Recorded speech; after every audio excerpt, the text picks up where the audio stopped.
Regardez le style, c'est vivace, des couleurs, il a des mouvements, c'est comme des tableaux réalistiques. Bientôt l'après-midi, vous allez voir un autre style de 16e, du XVIIe siècle post-byzantin qui est tout à fait différent. Et ça, c'était quoi alors? Ça, c'est le début du 19e siècle, c'est le réveil national. Réveil national, après la fatigue du style post-byzantin. Le style post-byzantin, lorsque l'école de Constantinople a été détruite, lorsque les moines sont partis dans des directions différentes, les nouveaux peintres, ils imitent, ils répètent, mais de génération en génération, ils sèchent leur image de philosophie, de sens, parce qu'ils ne connaissent tout simplement pas. Ici, on voit avant tout des scènes de l'Apocalypse. L'Apocalypse, il a été vu par Saint Jean le théologien à l'île de Patmos. L'île de Patmos, il avait une grotte, dans cette grotte, il avait une chapelle, et c'est là qu'il a vu ses révélations. Dans ces révélations, il a vu Jésus, et de la bouche de Jésus sort une épée. Ça, c'est la parole de Jésus qui coupe. Et la figure qui est en béatitude devant, ça c'est Saint Jean le théologien. Puis le livre qui est ouvert, ça c'est le livre des révélations. Puis à gauche, à droite, obligatoirement en Bulgarie, on voit Saint Georges et Saint Dimitrios. À ce point-là, qui sont toujours les deux, que les gens m'ont posé des questions, est-ce qu'il a une parenté entre les deux? Non, pas du tout. L'un, il est né quelque 3e siècle en Cappadoce, Saint Georges, mais les spécialistes disent que c'est un archétype. Par contre, derrière l'iconostase, personne n'a l'autorisation d'entrer. C'est que le prêtre, surtout pas une femme. Parce que derrière l'iconostase, c'est le sacré du sacré.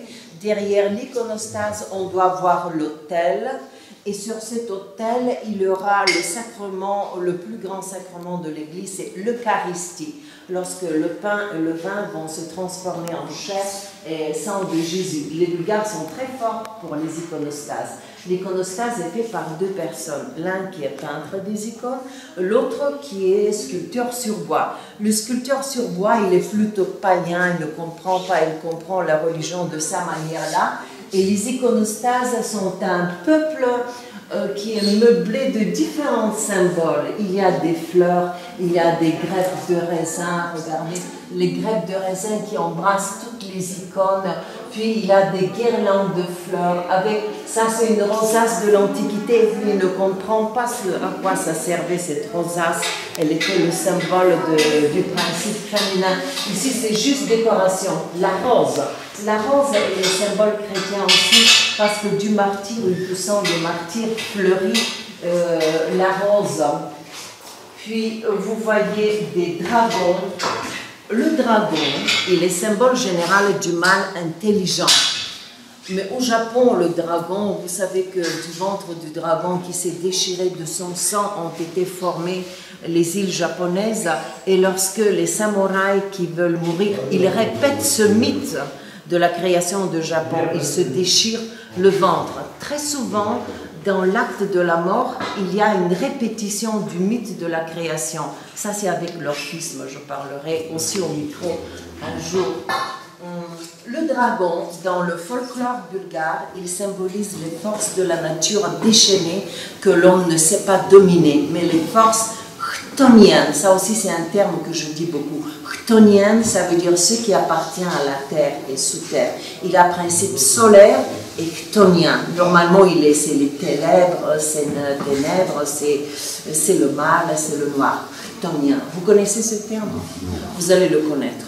Chtonien et apotropé. Voilà. Ça, c'est chez les Bulgares. Puis, la porte, vous voyez une porte royale de l'iconostase.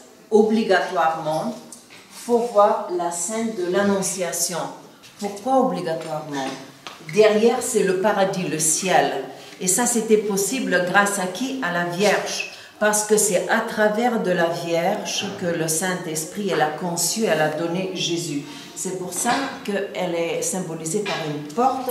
Il y a la scène de l'Annonciation. et deux prophètes, David et Salomon, qui ont prédit ça.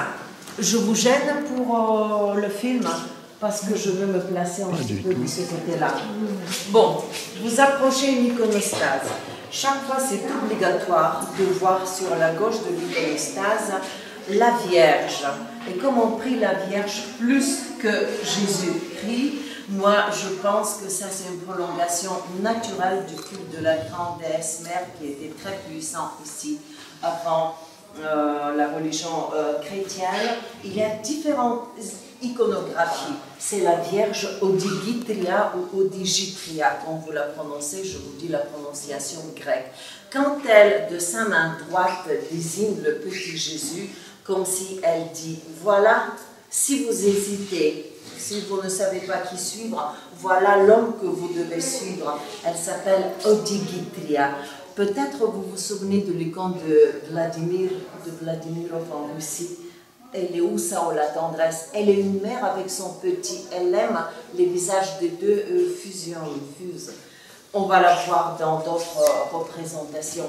Obligatoirement, sur la boîte, on voit Jésus-Christ Pantocrator. Connaissez? Omniprésent, omnipotent, omnipuissant.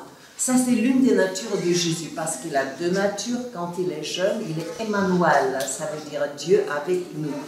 Pantocrator, bon, ici, Zacharie Zugra, quand il a copié des icônes dans le style post-byzantin, il va être habillé comme un philosophe de l'Antiquité.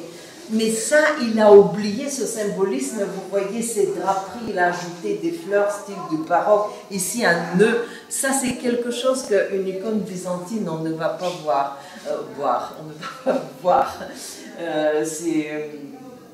Voilà, ça, c'est manque de compréhension.